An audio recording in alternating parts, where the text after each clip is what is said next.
UP की राजनीति में बवाल मचा पड़ा है। योगी और अखिलेश के बीच जुबानी भिड़न चल रही है।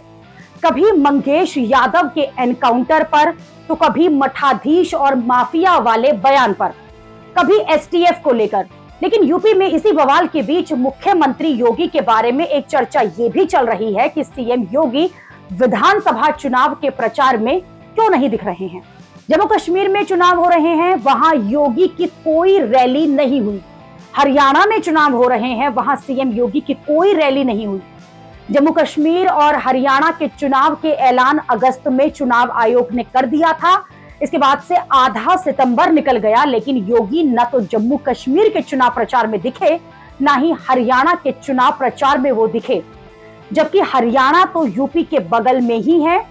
जम्मू कश्मीर में भी 10 साल बाद चुनाव हो रहे हैं, वहां योगी नहीं दिखे। यहां तक कि हिंदू बहुल जम्मू में योगी प्रचार के लिए नहीं गए, जबकि योगी के बारे में यह माना जाता है कि उनकी रैलियों में भीड़ जुटती है, वो वोट जो है खींचते हैं और इसलिए बीजेपी के स्टार प्रचारकों में शामिल हैं। योगी की लोकप्रियता से कोई इनकार भी नहीं कर सकता।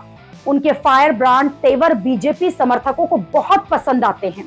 इसके बावजूद अगर योगी जम्मू कश्मीर या हरियाणा के चुनाव में नहीं दिख रहे, तो ये बड़ी हैरानी की बात है। इससे कुछ सवाल ये उठ रहे हैं कि कहीं योगी के साथ कोई खेल तो नहीं हो रहा। क्या योगी को पार्टी में साइडलाइन किया जा रहा है? और क्या ये लोकसभा चुनाव में यूपी में हुए बीजेपी के खराब प्रदर्शन का कोई असर है?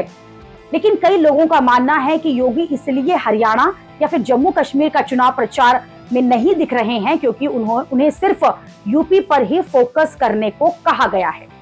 यूपी में 10 सीटों पर उपचुनाव जल्द होने वाले हैं और योगी इस उपचुनाव को जीतने के लिए पूरा दमखम लगाए हुए हैं, क्योंकि लोकसभा चुनाव में बीजेपी के खराब प्रदर्शन के बाद यूपी के उपचुनाव को जीतना योगी के लिए बेहद जरूरी है। इस उपचुनाव पर ही बीजेपी और योगी की यूपी में कमबैक की उम्मीदें टिकी हुई हैं।